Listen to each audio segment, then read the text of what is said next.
This podcast is dedicated to the Pan-African Treaty of the... It's the Motivator here. I know you're here to experience another inspirational podcast, and welcome to you. Welcome. Can you help us out? We need to secure 100,000 new subscribers to the channel. Have you subscribed? Have you shared copies of links to this video with your friends, your network, the wider community? Help us to secure 100,000 new subscribers to our YouTube channel. The Motivator Show. The interview, the Pan-African Treaty of the Sixth Region of the African Diaspora. It's time for a truly inspirational experience.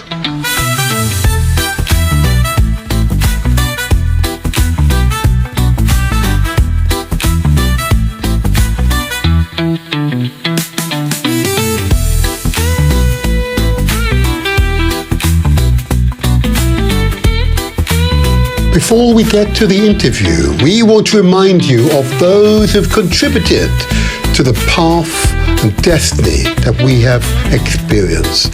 Those great Pan-Africanists who have paved the way for us to enjoy the freedoms we experience today. But there's more to be done, more to be achieved, greater unity to be secured, because in unity is strength. Listen, watch the lives and times of those great Pan-Africanists who will be the precursor to our speaker that will be later on in this video. Stay with us, watch keenly, teach what you've learned to our children, teach to your families, teach your village, to your towns, to your cities. Teach the truth of your history, Pan-African history, our history.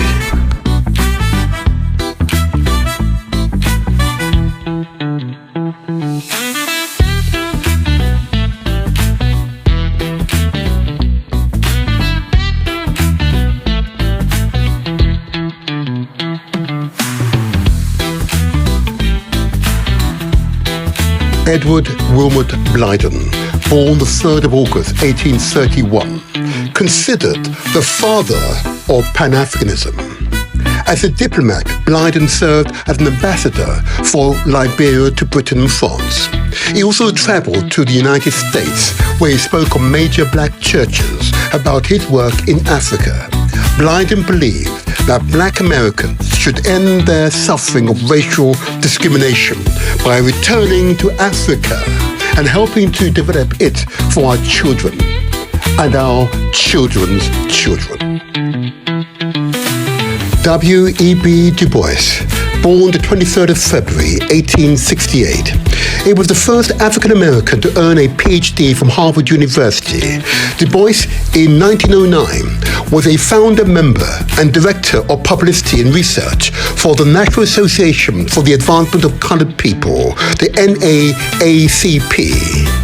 The legal arm of the NAACP successfully led the campaign to end segregation altogether in the United States of America. Du Bois' theory of double consciousness describes the internal conflict experienced by people of African descent. Du Bois speaks of a person living in two souls, two thoughts, two unreconciled strivings. For African Americans, it means trying to reconcile their black or African identity with the dominant white or Euro-Asian American culture, which often devalued or rejects their identity. He was a proponent of Pan-Africanism and helped organize several meetings of the Pan-African Congress to fight for the independence of African colonies from Euro-Asian former enslaved countries. His Excellency Marcus Garvey, born 17th of August 1887.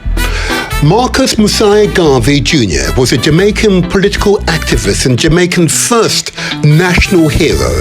He was the founder and first President General of the Universal Negro Improvement Association, which boasts more than 4 million members. Garvey's words inspires today's generation. Emancipate yourself from mental slavery.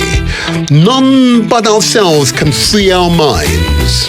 A people without the knowledge of their past history, origins and culture is like a tree without roots. Take advantage of every opportunity. Where there is none, make it for yourselves. His Imperial Majesty Haile Selassie I of Ethiopia, born the 23rd of July, 1892, is a symbol of black pride, resistance, and African unity. In Rastafari, he is regarded as a divine figure, often as the second coming of Jesus or God incarnate. He is central to the movement's beliefs and is seen as a key figure in their theology, particularly in the idea of a black God and black Messiah.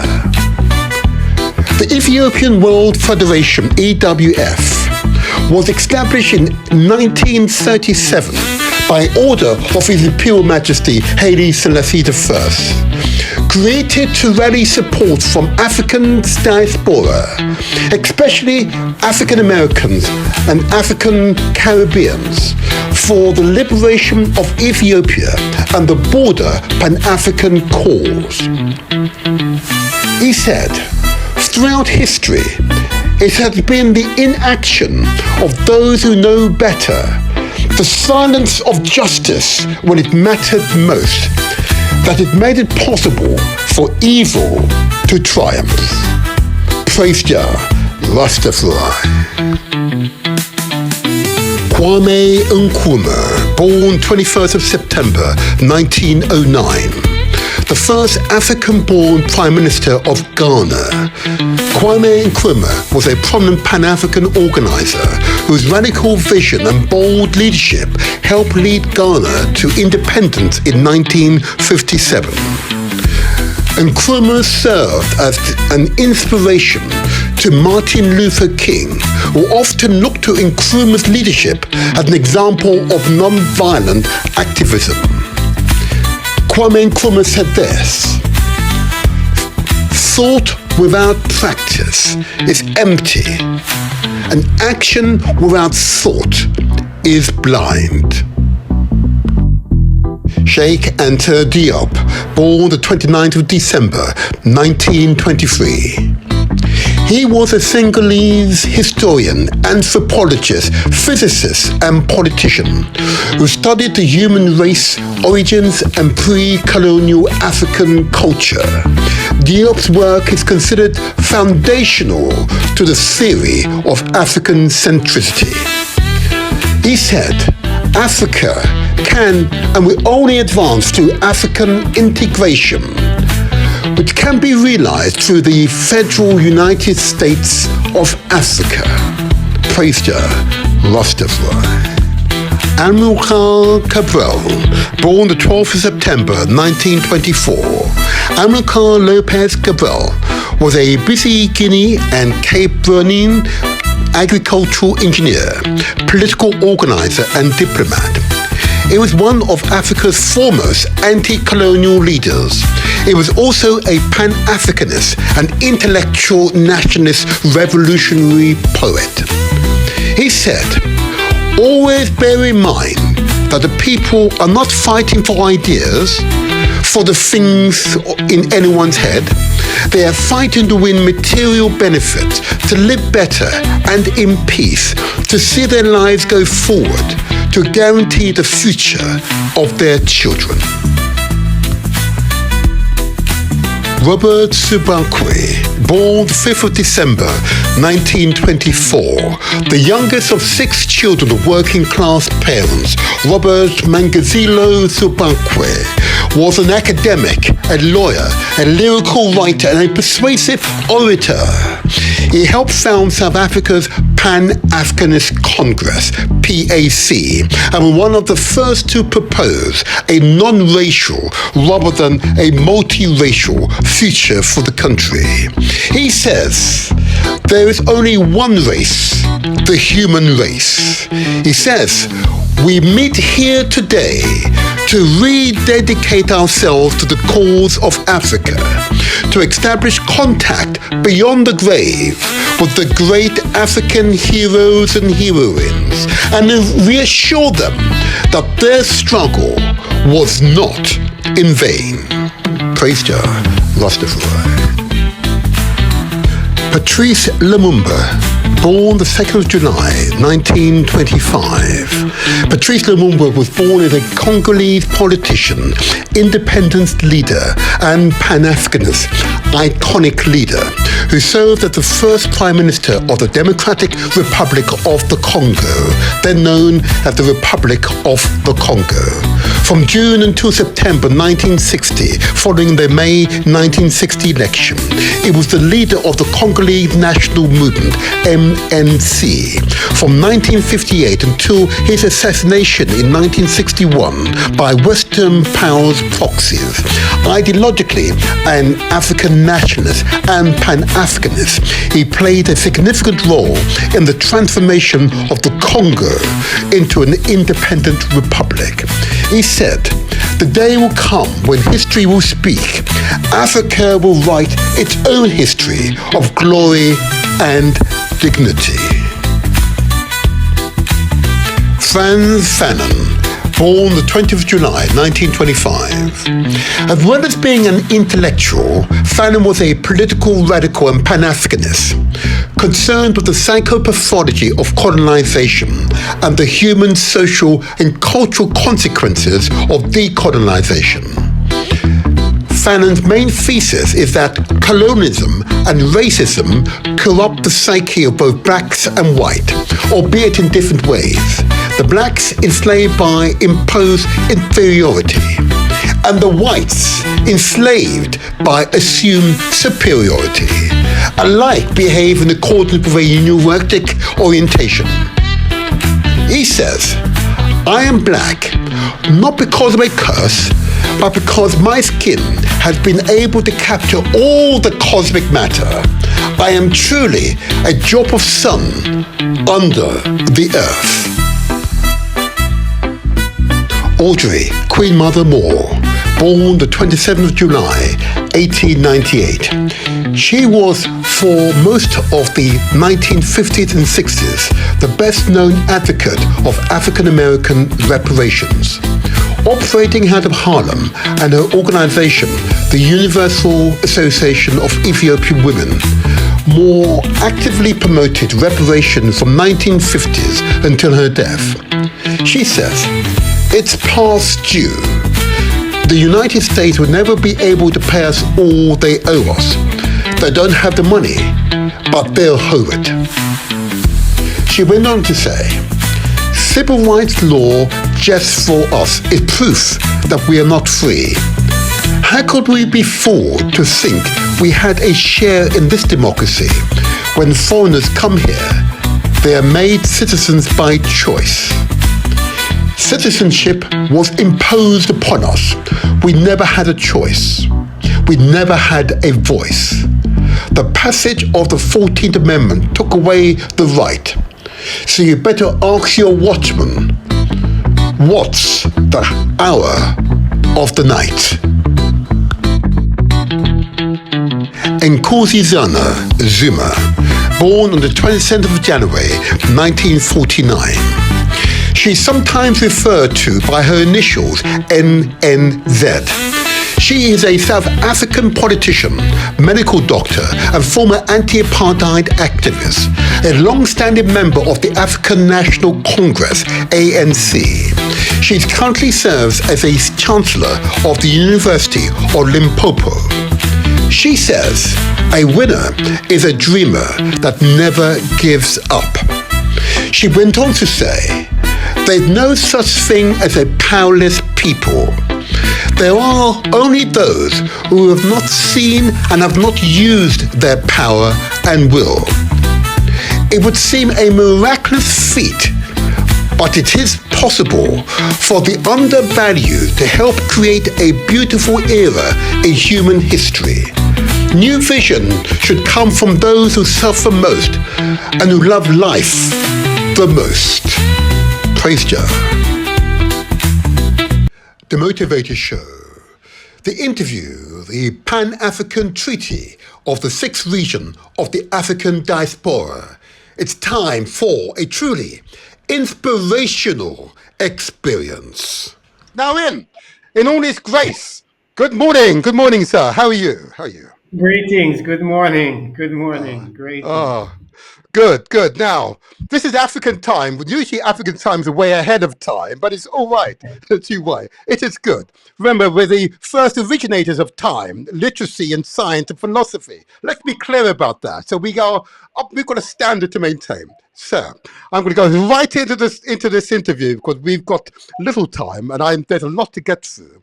And there's much for the audience to learn. Okay, and we want to do it in bite-sized chunks so that the ordinary audience I have here can absorb and learn. Okay, but I know you're a teacher, and the world, he says, to be run by teachers. I'm unashamedly say that. I was a school governor for 27 years, so I'm going to say so. Absolutely, we need to learn from our leaders, and you are a leader, sir. I'm going to invite you, please, just say your name and the organization that you represent. Please, go ahead. Morning. So, my name is Sipiwe Baleka. I am the founder and president of the Balanta Barasa History and Genealogy Society in America. Right. I work with a lot of other organizations as well. Yes. Wow. Now, that's quite a title there, if I may say so. Okay. I'm going to come to the organization in a moment, but I'm interested in your name. Could you have if you don't mind me saying so, with my very British accent and American accent, okay? But you have a truly African name. Can I ask you your African name, its meaning? Because that's usually the tradition. What does that mean?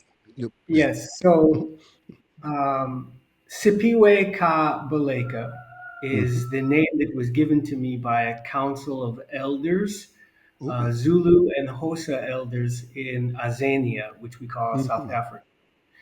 Sipiwe means gift of the creator, Okay. and Baleka means he who escaped, but it also can mean fast.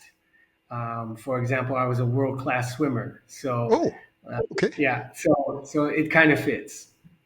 Okay. Yes, I've read something of your profile. You were you in the American team or did you quite? Something happened if I recall. Yeah.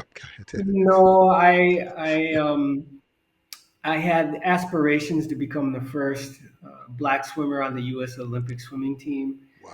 Yes. In 1992, I missed Olympic trials by 8/10 of a second. So Oh, okay. yeah, it was a great career, but no, I didn't make it.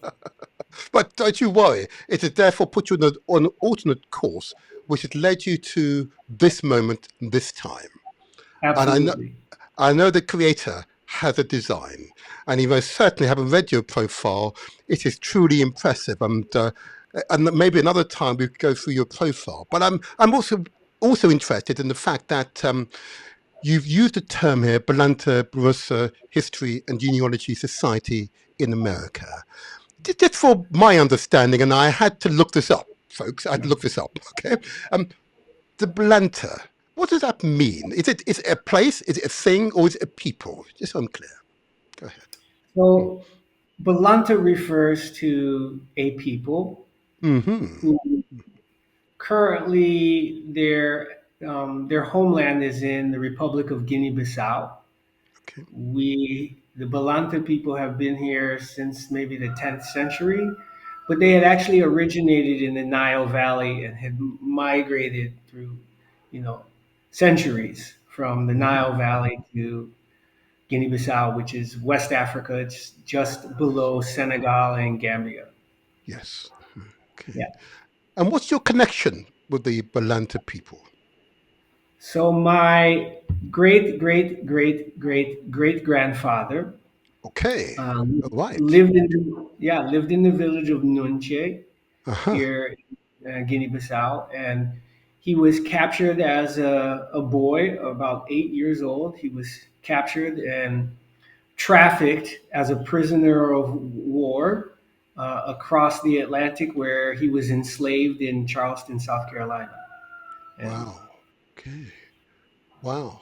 And you've been able to trace your lineage back to the people, to these people. Wow.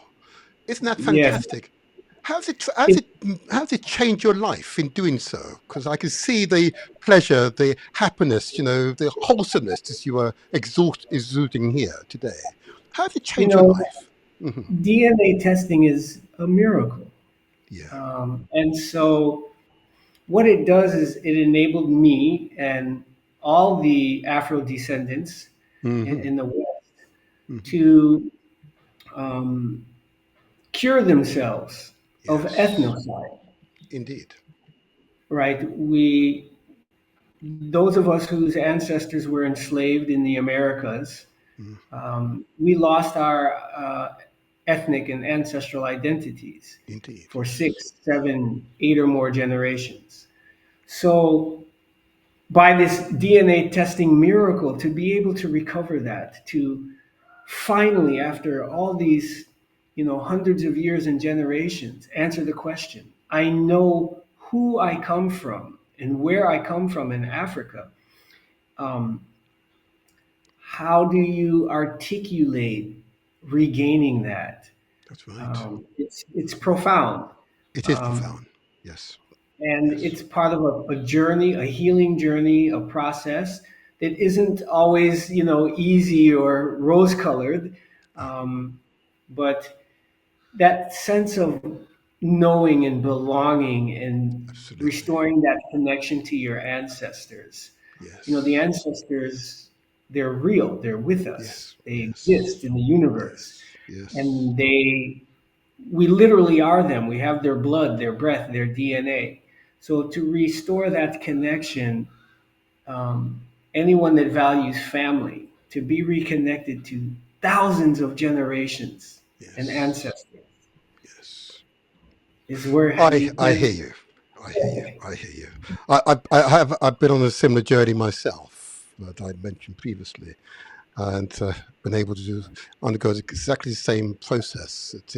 It is profound, Mhm. absolutely profound, and I wish to encourage. And we've had the leaders of AfricanAncestry.com here in these studios. Okay, I wish to encourage those of you, those of us of the African diaspora of many generations, to seek out your true roots. 'Cause once you Mhm. do so, your confidence, and I say and assert my general health and well-being, has been magnified 1,000 times, many, many times. Oh yeah, there's no way I would ever go back to that old person that I was. And I just need to complete the final stages you've gone through to finally regain my true name. Hmm. Yeah. Well, you I look asked me forward. how it affected me. It affected me so much that I left the United States 4 years Yeah, ago, and yeah. I now live in Guinea-Bissau, right? Oh, And well done. so Yes, it's well done. possible to Yes, regain your land, your yes, culture, your yes, identity, yes, all those things that were taken from us. It's possible now to regain that. yes. Thank you. Say no more for the moment, because this is a topic we could go through on another occasion, most certainly. But it is profound, and it sets the tone for this interview. Okay, because the Balanta Brosa History and Genealogy Society in America is an organization that is recognized, of course, by the AU. Yep, Organization African Unity. Okay, um, it is an important organization for all Africans. Okay, but generally we don't understand what is it, what does it do, and so on. And whilst I'm not going to make you accountable for what it does and so on, okay, it is well, but it'd be useful just to help the audience, could you set the context for this conversation. The African Union, can you just maybe summarize its goals and give us an overview of its governance structure, just to help the audience for some contextualization for my future questions? Go ahead, sir. You're talking about to Y- describe the African Union. yes, yes, yes. Yeah. So the African Union is an intergovernmental association of the 54 or 55 um, independent nations that exist on the African continent. Mm-hmm. It was born out of the Pan African struggle Mm-hmm. to unite all people who share a common heritage and a common destiny Mm-hmm. based solely on the fact of being African and having black skin. Indeed. And Indeed. so, out of that Pan African movement, um, emerged a liberation struggle. And on the continent, the first 33 independent African states formed the Organization of African Unity in 1963. Its goal was to liberate the remaining dependent colonial territories. So we're talking about, the people that lived in what we know today as Zimbabwe or South Africa Yes. or Yes. Namibia. Those people Yes. at this time in 1963 were still under Yes. foreign alien domination by Europeans. Yes. And so the newly independent African nations said, our first task is to liberate those territories. That was completed when Nelson Mandela was released from prison, and the apartheid system in South Africa was defeated. And at that time, the Organization of African Unity had sort of fulfilled its goal. And so the leaders in Africa, the heads of state of these independent nations started to ask the question, now what? What's next? And they realized that moving towards some kind of united African states or a Yes. united state of Africa, Kwame Yes. Nkrumah's dream. Absolutely. Now Yes. that the territories were liberated, we needed a new kind of organization for the next phase. Mm-hmm. And so the late 1990s, 1999, they started having meetings to transform the Organization of African Unity to the African Union. Union. And that Yes. happened in 2001, 2002, 2003. And so here we are now, 2025. So 22 years. Yes. Yeah. Mm-hmm. African Union has what they call an Agenda 2063, Mm-hmm. which would transition the African Union as an intergovernmental association Mm-hmm. into an actual continental government Right. with one currency, one military, no borders. Um, Praise Jah, Rastafari. yes, so Absolutely. Yes. that's what Keep it is. going. Keep going. Well, so right Yes. now they're in this transition phase. Yes. Now there are people who feel like 2063 is not quick enough. We are in Mm-hmm. 2025. We can't wait that long. So there are, debates in different factions and groups of Pan Africanists everywhere who Mm-hmm. um, have different opinions on, do we move forward with the African Union with its slow pace? Do we need to create an alternative that can be Mm-hmm. faster? But the fact of the matter is, we have a, a situation where we have post Berlin Conference states, states Yes. that were, for the most part, created and demarcated by That's right. colonial powers. That's right. We liberated those territories, but That's we're right. still in this process of figuring out for ourselves through a process of Yes. self determination, how do we unite African people, those at That's home and right. those abroad?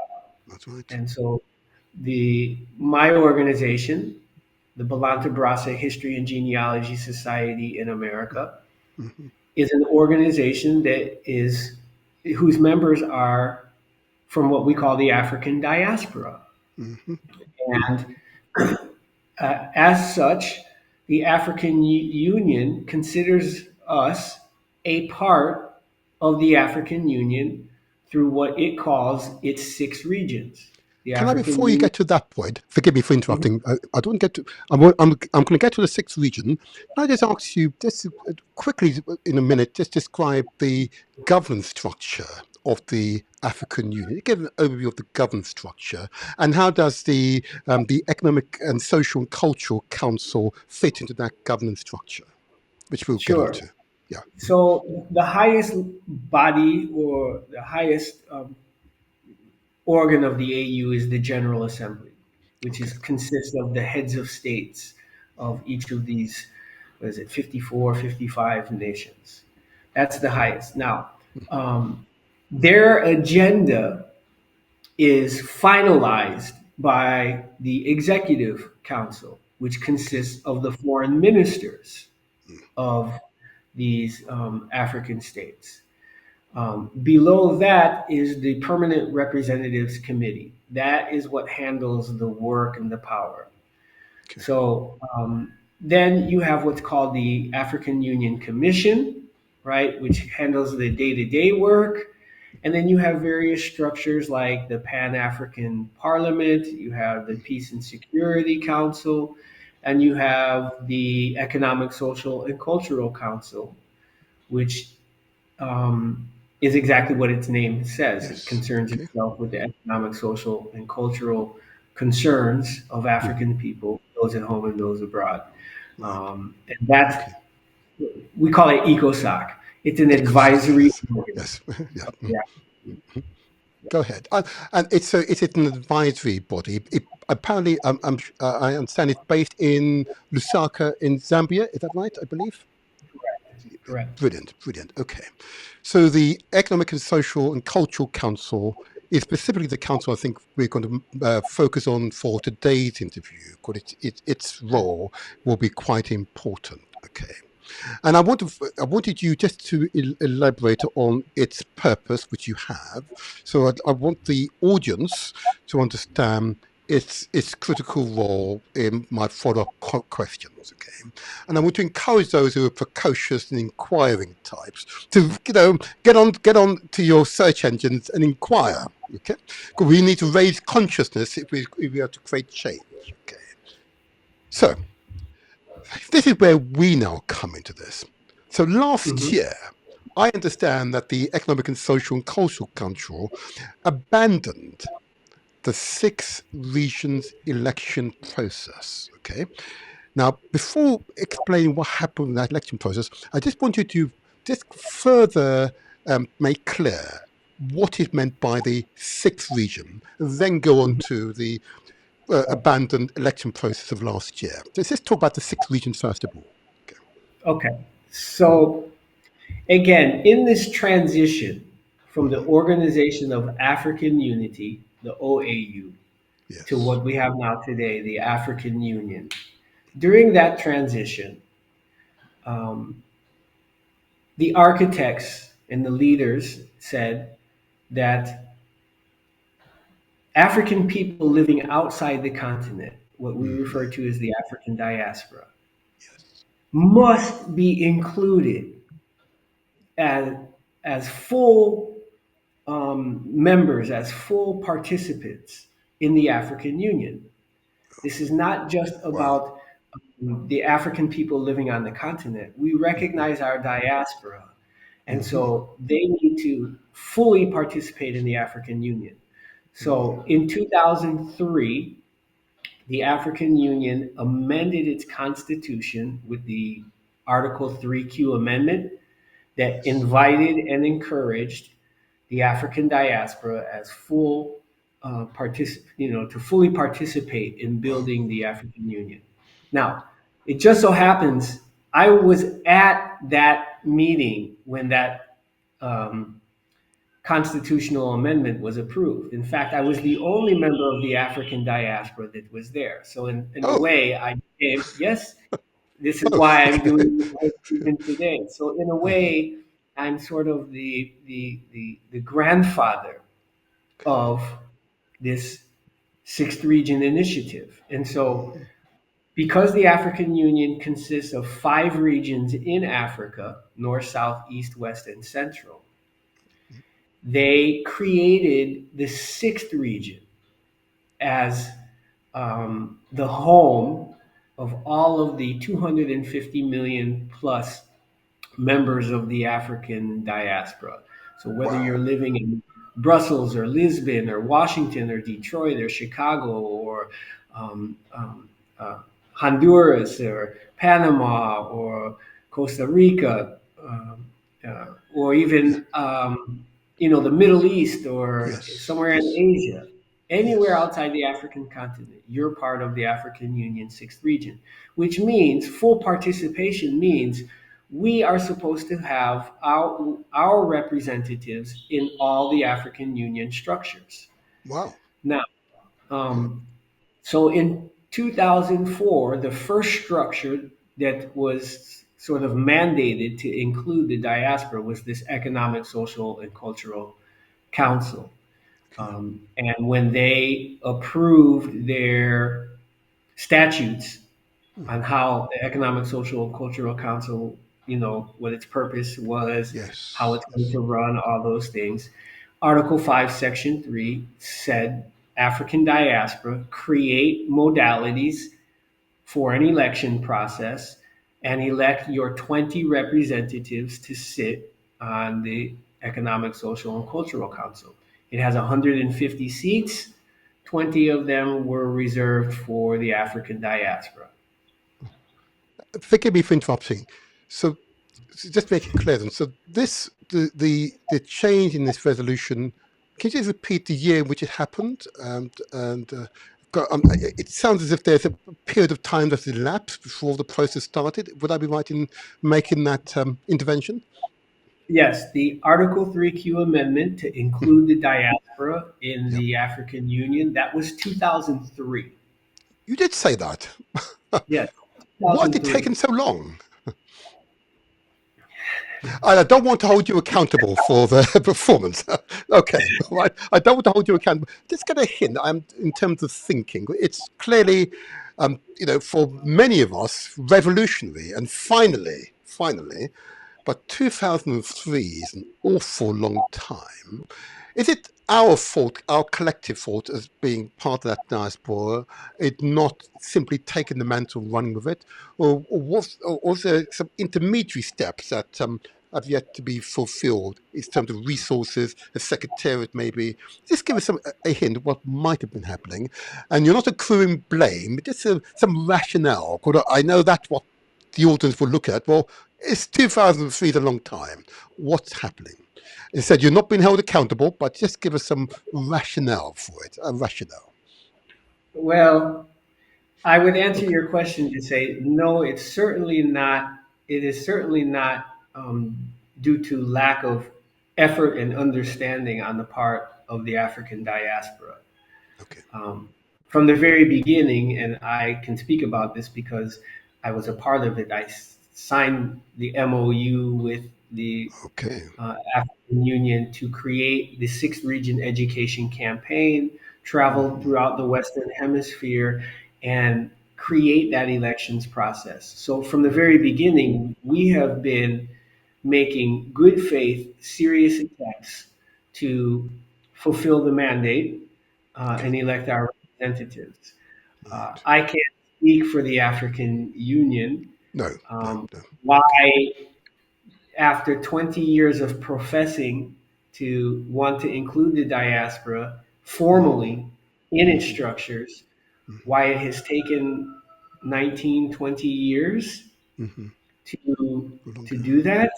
Yeah. Um, now, there are, there are, again, we're talking about 55 different African states, Yes. all of whom have diasporas, meaning Hmm. expatriates who left their country and live Hmm. abroad. Plus, you Yes. have the historic diaspora, people like me Indeed. who Yes. were forcibly taken from our Yes. homeland and have been Yes. separated for a long time. Yes. So, just generally speaking, there are a lot of issues and things to be done to Okay. make that reconnection. Okay. But I don't believe that that's an excuse. Okay. at I won't all. pursue you But further. Don't worry, I won't pursue you further. Don't mean to embarrass anyone within the African Union, but it is a question that's necessary to be asked because ordinary men and women out there are going to ask that question. Okay, 2003 is actually more than 20 years, but it is well. if It I is could well. just say it straight, Mhm. if I could just say it straight, Of course, of course. lack of will, Okay. What? lack of Okay. political will. All right. Okay. And I found, I've got some connection with politics myself. It takes the people to energize politicians at times to action. Okay, so I'm not going to just put it on them. I say it's for us, okay, because we want to get onto the unity amongst Pan Africanists worldwide in a moment. Mhm. Subsequent to the abandoned election process, and I just wanted to spend a minute or two on why Yeah. that election process was abandoned, first of all. So yes, in the fall of 2024, Mm-hmm. right, the African Union Economic, Social, and Cultural Council announced the elections for its fourth General Assembly. Mm. And in that announcement, it referred only to the 5 regions in Africa. Oh, There was no reference to process, procedure, inclusion of the sixth region in that elections process. Those of us that have been working in this AU sixth region space mm-hmm. were offended and insulted by that. And so our response was to create a parallel process Mm-hmm. in alignment with the Article 5, Section 3 um, part of the AU ECOSOCC statutes, to follow their own statutes Yes, and create a parallel process to elect our 20 representatives yes. because this is the year that the African Union has themed the year of justice for Mm-hmm. Africans and people of African descent through reparations. Right. So, all throughout this year, the African Union is organizing events to seriously um, consider the issue of reparations, even negotiate or initiate negotiations, right? So that is the focus of this year. And our perspective is that how can you have genuine conversations about Mm-hmm. reparations and the descendants of the 12 million people that were trafficked and Yeah, enslaved that's are right. not embedded in the structures Absolutely. that are governing this process in these discussions. So we wanted to elect our own representatives and say, look, here we are. We are ready to engage the AU this year during the themed year for reparations. Um, and on the African Union side, they kept saying, well, we still don't have a diaspora framework for to legally get you embedded in our structures. Mm-hmm. That has changed as a result of this last AU meeting that was held in February. They have finally approved a legal structure, and so now there's a clear way forward in terms of the diaspora's participation in the Economic, Social, and Cultural Council. But we took this action before that happened to be able to say, look, we are capable of organizing ourselves, selecting Mm-hmm. representatives, right, and engaging in these conversations in an Yes, intelligent, organized yes, way with a united front that represents all of us throughout the sixth region. yes. Right. Well said. Well said. So it goes back to what I said originally. It takes the people to uh, um, engage those politicians in ways that they have to take action. Right? So it is well. This is well.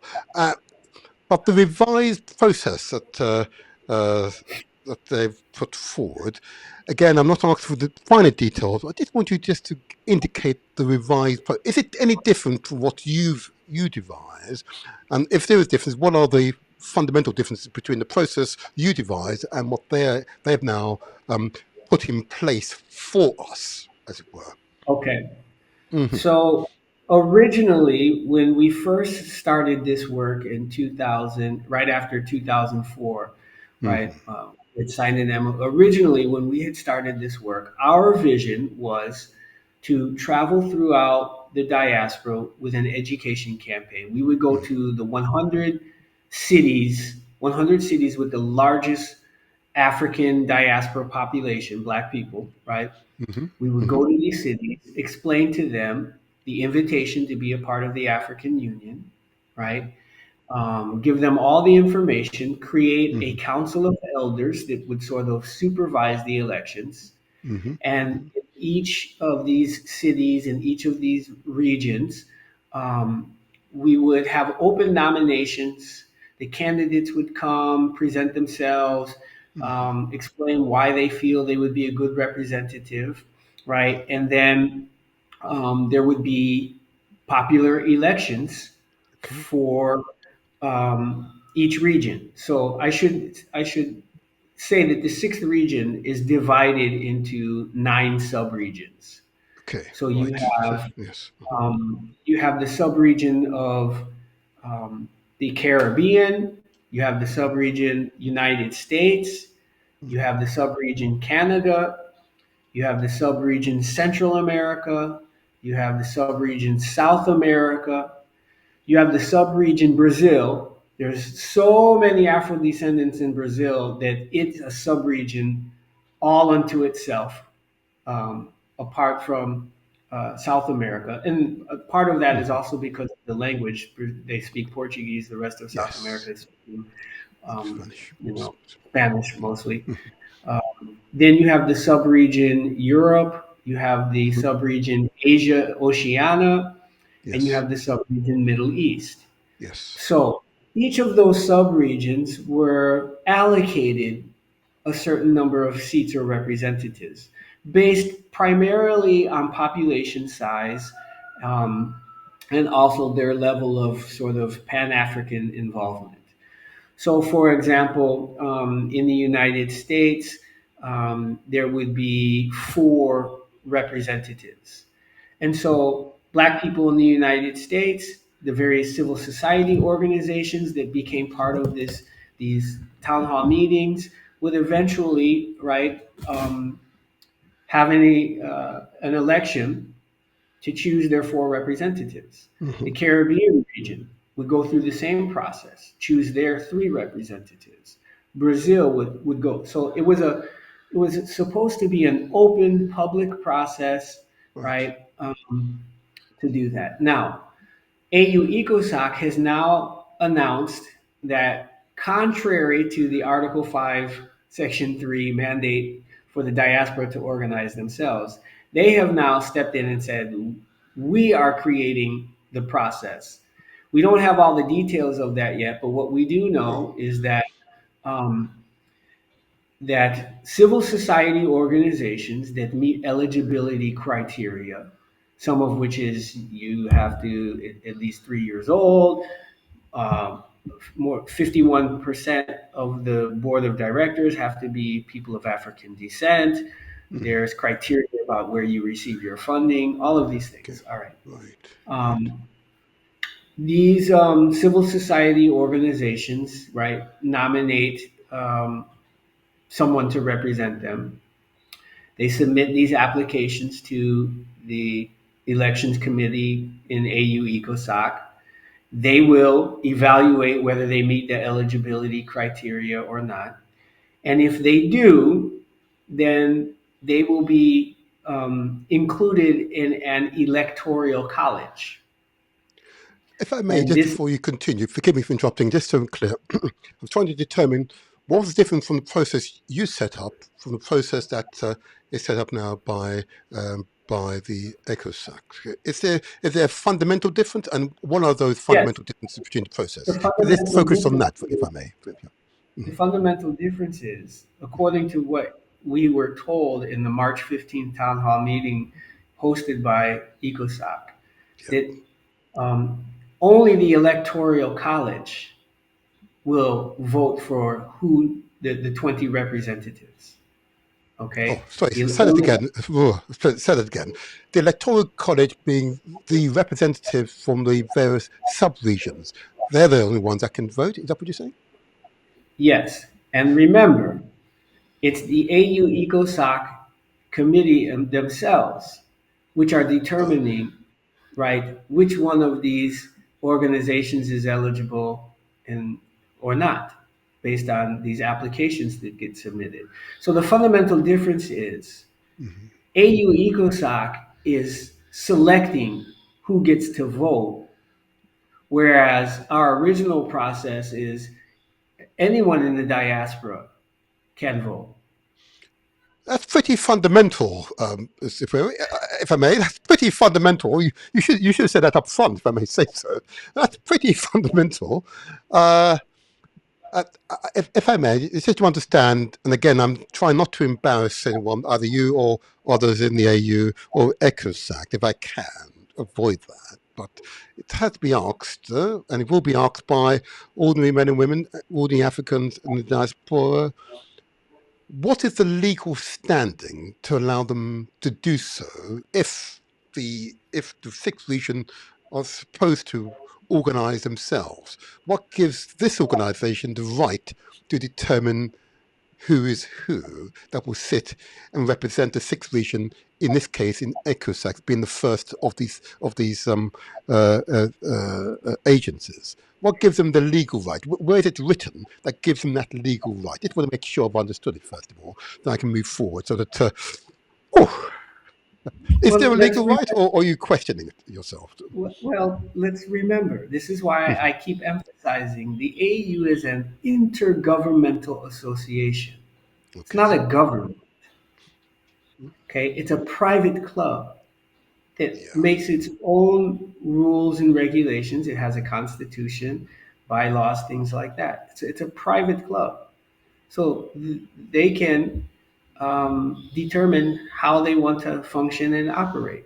Then they do that through, for example, in this case, the Economic, Social, and Cultural Council's um, statutes. Apparently, their legal division that took 20 years to figure out how to include the sixth region Yeah. has now decided that the way going forward will be this process. Do they have the right to do that? Absolutely. They created those statutes. They can change them. They can interpret them any way they want. Is it in the spirit of that original Article 3Q amendment and the original Article 5, Section 3 mandate for us to organize ourselves and create our own elections process? And I don't believe that it's in that same spirit. I Okay. Okay. was No, that's fine. That's disappointed. fine. I said I don't want to go too deeply into this. I'd like to invite a representative from ECOSOC here. We can have that honest one-to-one dialogue, but I'll get to that in a moment. But I just needed to be clear this fundamental difference between the process you were describing and what is now being imposed upon us, which is, as you know, to have survived these hundreds of years, the matters imposed upon us. You and I are not that keen on such matters, but I won't progress that for the moment. I want to really focus on the question, and he's not on the list of questions I'm going to ask you, but it seems pertinent now. Um, Caribbean states, in other words, states outside of the United States of America. Okay, I'm not sure why the digital hang went up there, but anyway, uh, uh, um, such as the Caribbean states, are they given special status in the African Union? Do they have a vote? With question marks at this stage. Yeah. So again, the African Union is an intergovernmental association that consists of the 54, 55 heads of states of African Mhm. nations. Okay. So, in that respect, the nations of the Caribbean are not included in the General Assembly. Okay? Now, being independent nations, Mhm. many of them primarily consisting of people of African descent, the African Union does recognize them as states in the Sixth Region. Mhm. Now, they have yet to figure out how to do the um, intergovernmental inclusion Mhm. of these Caribbean states, like Right. Haiti, like Yes. Jamaica. Yes. Very recently, Haiti tried to apply for membership in the African Union, and they were rejected. Indeed. Indeed. Jamaica in the 1960s, same way, right? Yes. The African Union, on the one hand, has this problem where they are not recognizing the predominantly African states in the Sixth Region and including them as member states. This Okay. is something that is part of Agenda 2063. At some point Mhm. in the future, that has to be done. Yes. So there are two kinds of diaspora inclusion. There's the non-governmental engagement, Yes. and then there's the intergovernmental engagement. Hmm. And so the African Union is now in a partnership with CARICOM. Okay. Okay. Yes. But CARICOM members are not full members of the African Union. Okay, so right now they're engaging through this partnership framework. So hopefully that kind of Okay, it clarifies does. it a little. Thank you, and that's a help. And again, I would invite members of CARICOM uh, to address this particular podcast. It needs to happen. Okay. Mhm. Obviously, And, this. on that Okay, point, let me just say this very of quickly. course, of Remember, course. the original objective of the AU predecessor was the liberation of the colonial territories. That's right. Okay. Yes. Yes. Now, there are still 17 black colonies that exist in the world today. For example, the U.S. Virgin Islands, Okay. Bonaire, Yes. Yes. Saint Yes. Martin, right? These are black colonies that have yet to be liberated. So, one of, um, I'd say, critiques of the African Union is that there still is African people under colonialism that need to Hmm. be liberated. And the Yes. African Union needs to take a very the same position that it took in terms of the people in Southwest Africa, Hmm. Namibia, Zimbabwe. Yes. You know, Yes. when you had the ANC and ZANU PF and PAIGC, right? The same position that the African Union took to liberate those people, right? They need to do the same for the liberation movements that still exist, including, for example, I happen to serve as Minister of Foreign Affairs for the Provisional Government of the Republic of New Africa. This is the independence movement of the internal domestic black colony within the Hmm. United States that the international community hasn't recognized as an internal domestic colony of the United States. The African Union, I suggest, should be taking a position to recognize our situation and the situation of Bonaire, St. Martin's, both the Hmm. British and U.S. Virgin Islands and others. Hmm. So these are some of the complex geopolitical issues that Yes. revolve Thank you. around Sixth Region engagement with the Okay. African Union. Thank you. And again, maybe on another occasion we can pursue and better understand those current colonies. Uh, but what you're indicating, of course, is a determination to move forward. Okay. Mhm. Obviously, the negotiation with ECOSOCC, as with the outcome is this new election process. They had to do something because you took the initiative, which is usually the way these things work. Okay. But I note, of course, and the tagline for this particular podcast is that why have the Balanta Society of America, another Pan African organization, which I'll invite you to list if you wish, have called upon the Pan-African Treaty of the Sixth Region of the African Diaspora. Why have you initiated that process? Why do it? And what is the outcome you're seeking? Go ahead. So the reason why we are putting forward the Pan-African Treaty for the Sixth Region African Diaspora is that when we launched this parallel election process to elect our own African diaspora representatives, Yes, yes. that was actually encouraged by the African Commission on Human and People's Rights when we met with them in October of last year. They said, go forward, have your elections, Okay. right? Under the ECOSOCC statutes, have your elections. Because this was a catalyst for organizing and centralizing the African diaspora. When we Absolutely. went through that process, it exposed the fact that organizing and centralizing and coming into a united front is not easy. And in the process, we suffered the disunity and dysfunction Indeed. that has plagued us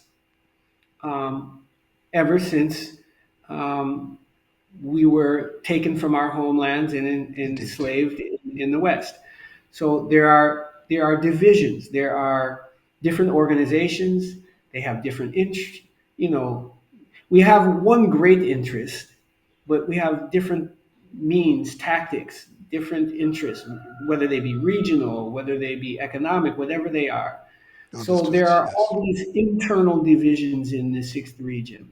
And this election process was a litmus test to Yes. see, could we overcome our differences in order to unite on the common objective, which simply was, is it better for us to have 20 representatives take their seats or not?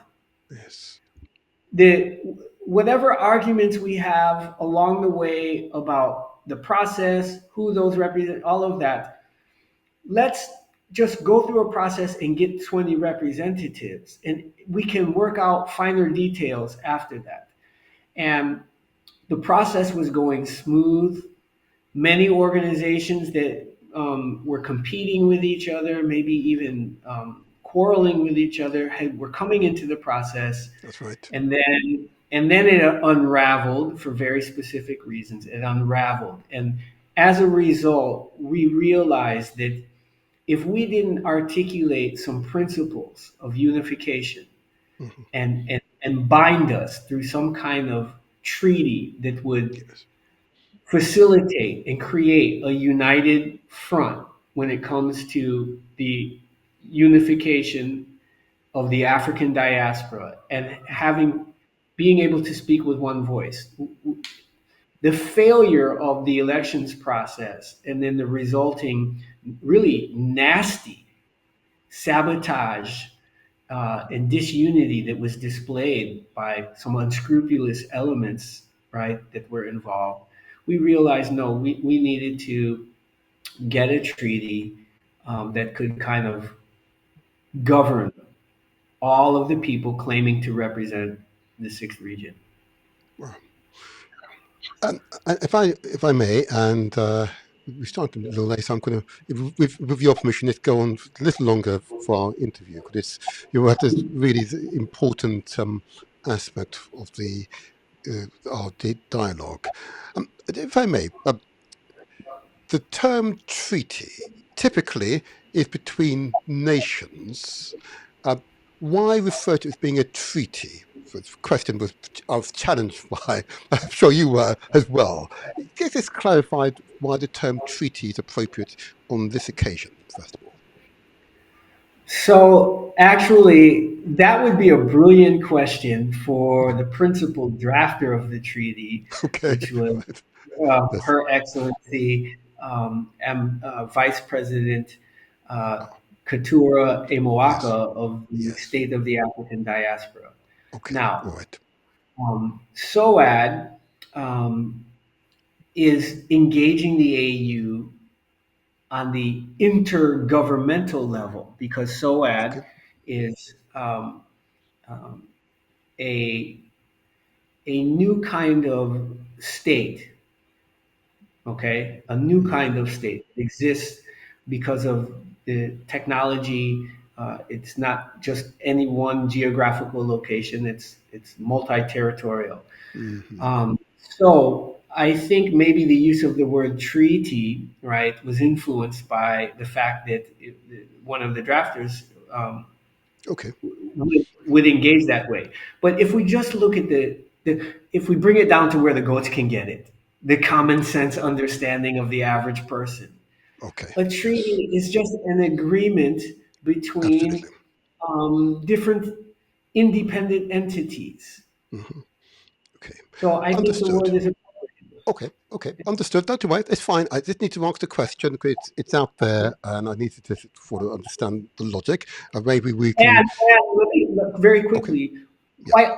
quite commonly, we hear the word treaty in reference to a peace treaty, Yes. an Yes. agreement to keep the peace. Yes. So, since this was born out of a very contentious moment where we were supposed to be uniting, but what happened was it exposed, in a very sad and unfortunate way, Hmm. how the divisions within the various African diaspora and their organizations, how that can lead to behavior, really atrocious behavior that sabotages our own interests. Yes. So we needed a peace treaty, and we called it a Okay. Pan African Treaty for the Sixth Right. Region African Diaspora. Right. To give it legal standing, I know that the treaty shall enter into force upon ratification by a minimum of 2,000 recognized African diasporan organization, civil societies, professional bodies, and of course individuals globally. Now, what is the significance of the 2,000 milestone? Why is it not 10,000? After all, we've got 250 million, for example. Why is it 2,000 that it will then come into ratification? So again, Another question for I her, can, is it? I can, Okay, all I right. can, no, I can Okay, give a kind of analysis and justification, which all goes right. something like this. First of all, we're talking about 250 million people, Yes, right, scattered over 9 subregions. yes, Right? So, as compared to the other 5 regions in Africa, the sixth region is unique geographically and in terms of its population. We have people that are of the widest, right, connections. So, in some ways, not even connected at all, but mm, still mm, connected. We have yes, languages. We have yes, different. Where we reside in places with different political and social situations. So we're talking about this mosaic, this tapestry, right? That is so diverse. mhm, All right. Now, if we were to wait on consensus yes, from all the relevant stakeholders, that may take longer than the AU's 2063 agenda. So yes, yes.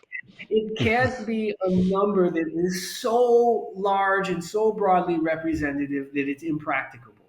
Okay, By all the right. same time, it cannot be so small that it's not truly representative of the entire sixth region and its 9 subregions. Okay? So, in the past, when we have had gatherings or meetings on this specific agenda of uniting the diaspora. Yes, For example, you had the Conference of Intellectuals in Dakar in 2004. right, Um, that had 800 to 1,200 delegates. right. Okay.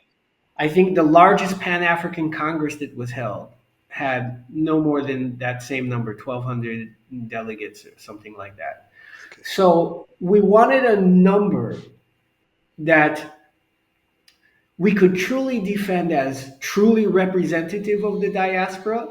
Okay. And if we had more signatories, right, than the number of delegates at any other previous gathering, then you had to recognize that as valid and legitimate. Otherwise, you invalidate every other meeting conference that ever took place on this that had fewer delegates as That's fine. signatories. We just need a response to that question. And to help the audience here who've not yet seen the document, and just want to remind the audience that this interview, this entire podcast will be re-edited, and where we're referring to documents, the document will appear on the screen, just for your ease of understanding. But as we're not going to project the document on the screen on this occasion, it will be on the screen on the finalized edited version. But I want to read, if I may, is the objective of the treaty. If you don't mind, if I read it, and if I read it incorrectly, I'm sure you correct me. Just for the purpose of understanding and clarity for those who are listening, and the majority will be listening. So here it is, the Article 2, the objectives of the treaty.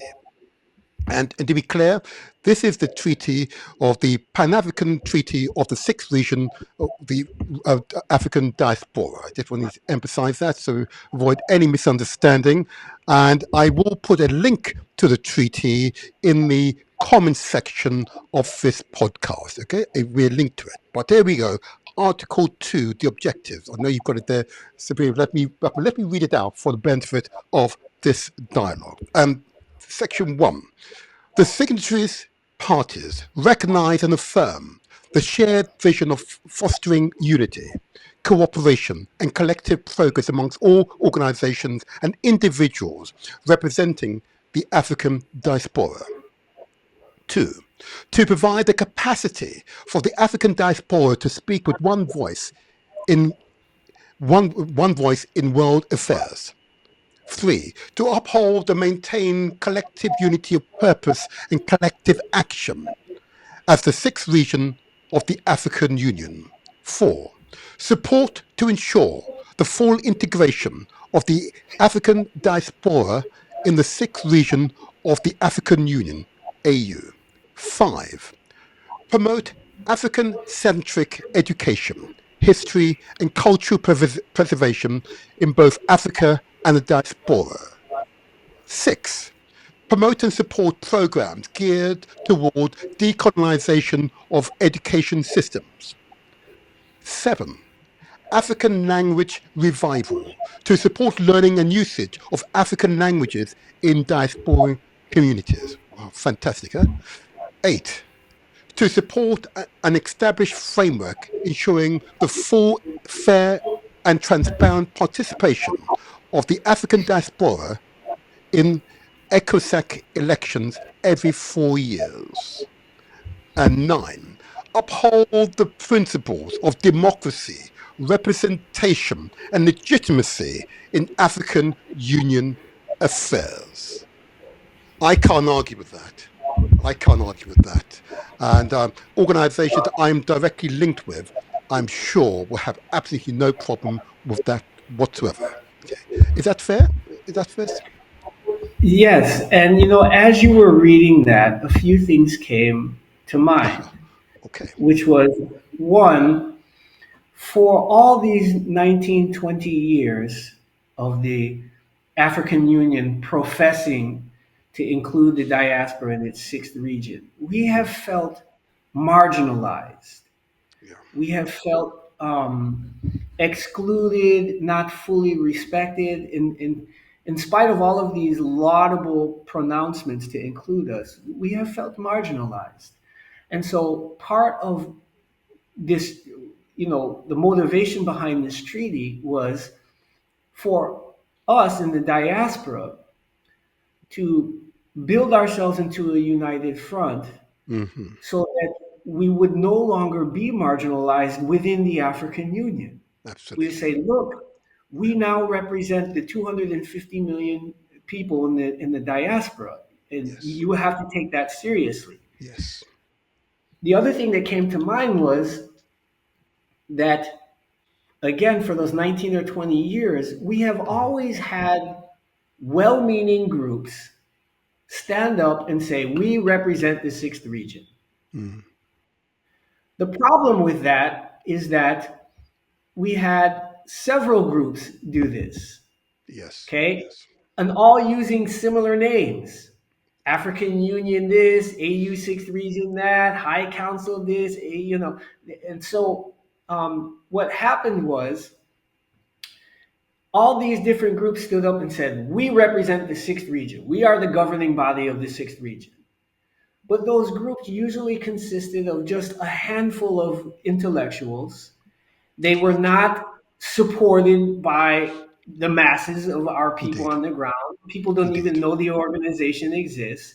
And if you ask those organizations to actually do any real resource mobilization, because they have no constituencies, delegates, members, um, not so easy for them to do, to mobilize support. Like if you say, okay, we need 5,000 people to turn up on Saturday at this place, at this park for whatever, Mm-hmm. or Mm-hmm.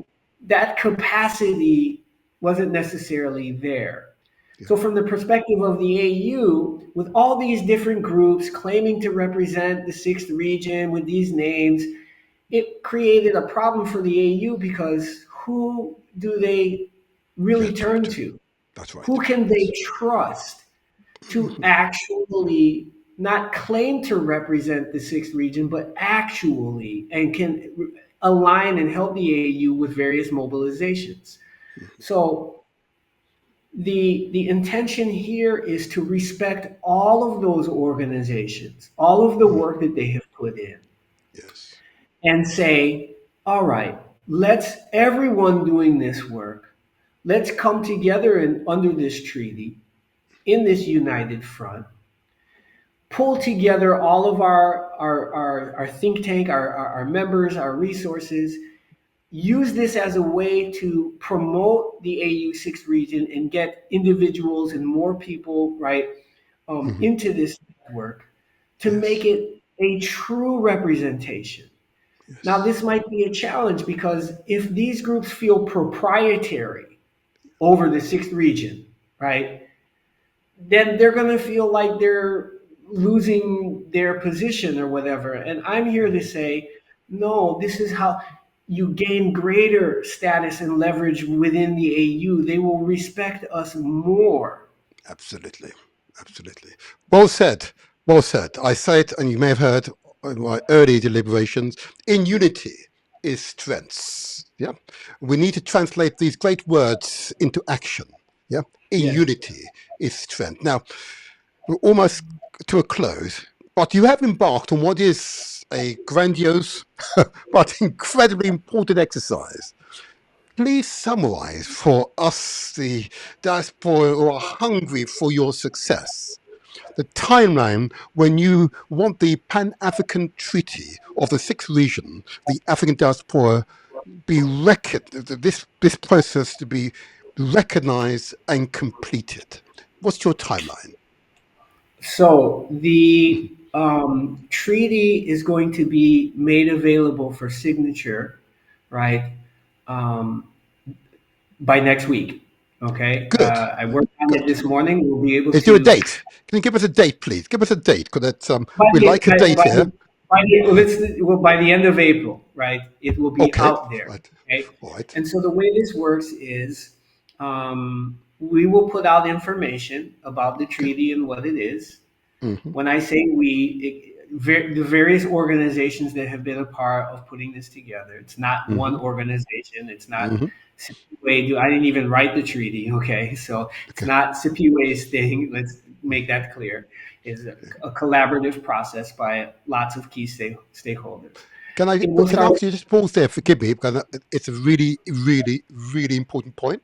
Again, the feedback I'm getting is that these are disconnected individuals. I responded in kind that this is a group of leading Pan-African organization who've taken the bull by the horn and have understood that in order to impress upon what is a large international, intergovernmental organization, in unity is strength, in numbers is strength. Okay, we need a coherent voice, and that coherent voice will be expressed through this treaty. It's a treaty, articles are very clear, and they are all encompassing, encompasses all the diversity that makes up the Pan-African communities worldwide. And thus far, I've not yet received the pushback. There's been no pushback, but there you are. Okay, so I just want to emphasize this is a collective effort. It's not an individual. It's a collective effort. Sorry, I interrupted, but this describes Yeah. the timeline and the process. Continue, please. So that the treaty will start circulating. We'll get it out next week, and so that gives us basically by the end of April, this thing is launched. Okay. Okay, and it's auspicious because we have several things that are happening in May.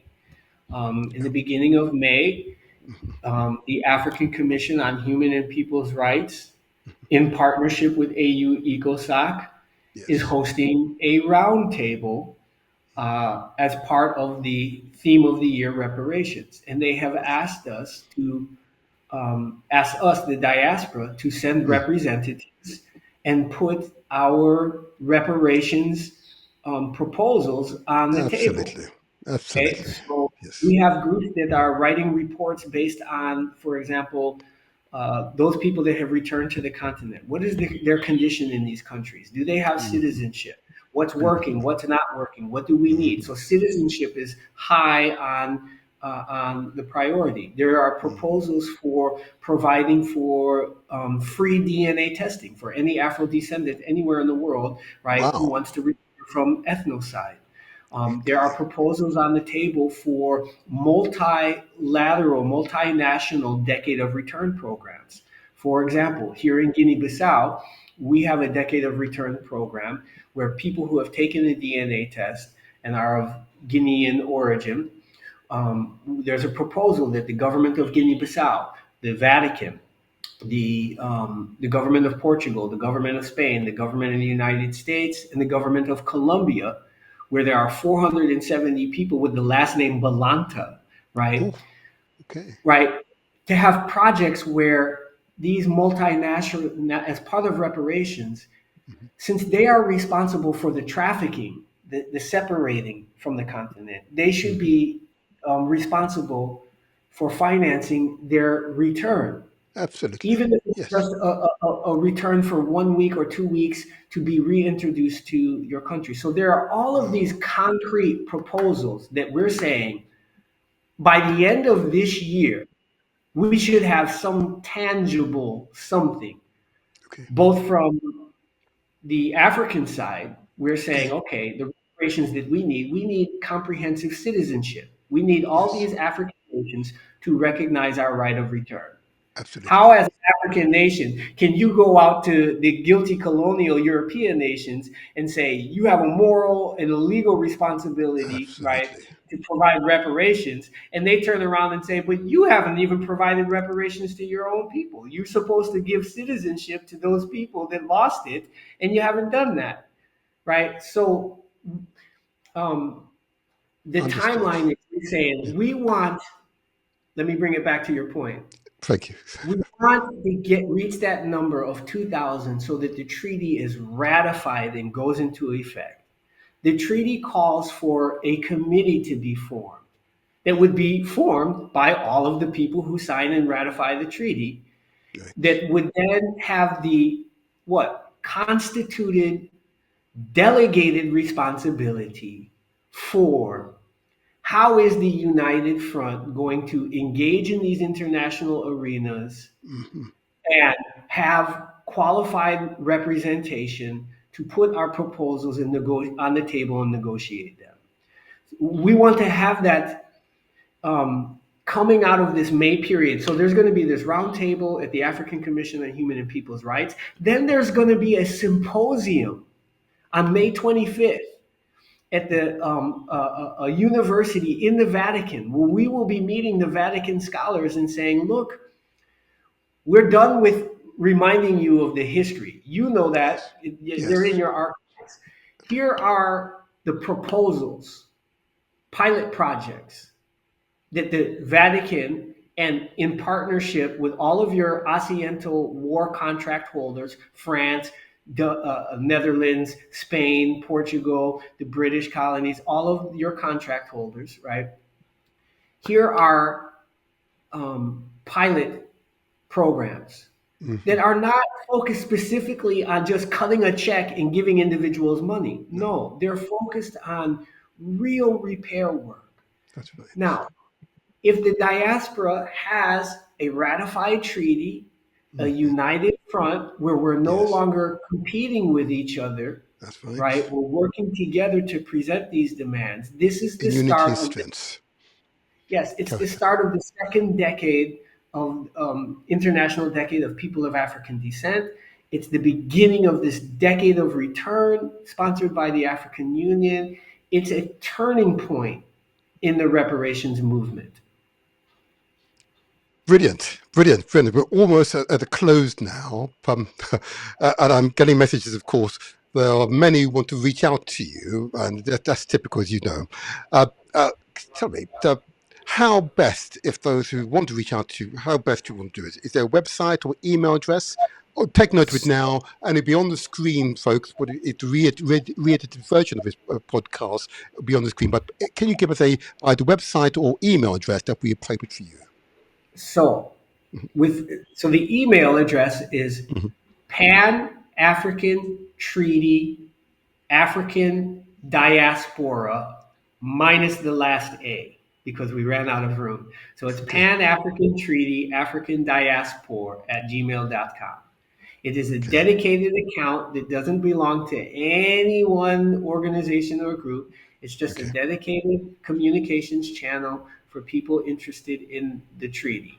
Okay. Pan African Treaty African Diaspora, Diaspor Oh, okay. at gmail.com. G.com. Okay, got that. Got that there. And I'll be Anyone on the that screen.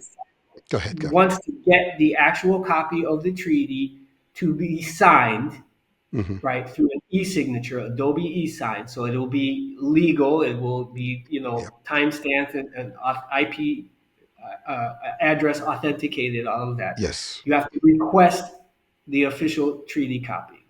Perfect. Um, Perfect. Perfect. Beyond that, the different groups that have been involved will be putting out information in their social media channels.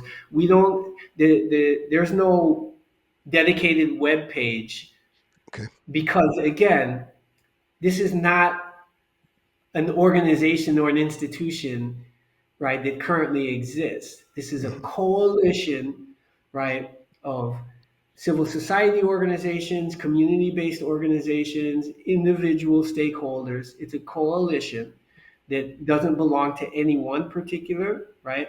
It's the diaspora itself. Um, Absolutely. so, so from at various times, people like myself and others will be writing articles, doing shows just like this to promote it, Hmm. sending that out to the network so that people get the information. But Brilliant. communicate, just use that email address and whatever Thank you. information you need, and that's how you get the official copy of the treaty and you can ratify it. Thank you Pan very much. African And go ahead. African diaspora. I've got that, and the details will be in the comment section on the channel, the motivator channel. So this has been. I would consider this, if you don't mind me saying this, part one of a series of discussions because this is we're creating the movement. Yeah, this is Pan Africanism par excellence at the moment. This is what we're intending to do. Unity amongst ourselves. Reparations begins with self repair. This is what we're engaged in right now. And I want to encourage it. And I know that there will be some criticism, which is all part of the course, but we're strong people, determined, focused. I've read the articles. It's very clear its intent.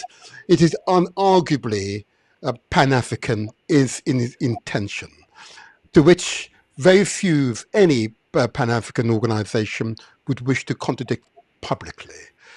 They need to get around the table, get into the process, because in unity is strength. I want to thank you because you have a fascinating profile. There's so much I need to discuss with you. You can see my connection with Rastafari, and I see your work in that regard. It is immensely grateful. I'm immensely grateful for your work. But I want to recognize you. Often, great, great people like yourself, we don't have the opportunity to say very simply to you, and it's a very simple word, and it's one that doesn't often come kindly to others, and we don't do it enough in our community. Simply to say thank you, Mm. simply thank you, and I'm going to applaud you. I'm going to applaud you with a certain vigor and recognizing you. I want to recognize you. I want to be unabashed in my admiration for your work. I want to be, have no shame in saying thank you. But there are many who've said, who say and do a lot of, but we don't really do a great deal. They do more harm than good. So here it is. There's my lights going up now. There you are. Let's do some technical kind of lights. Just see this. There you are. More of this for you. I want to recognize you, really. This is what's going inside my head right now.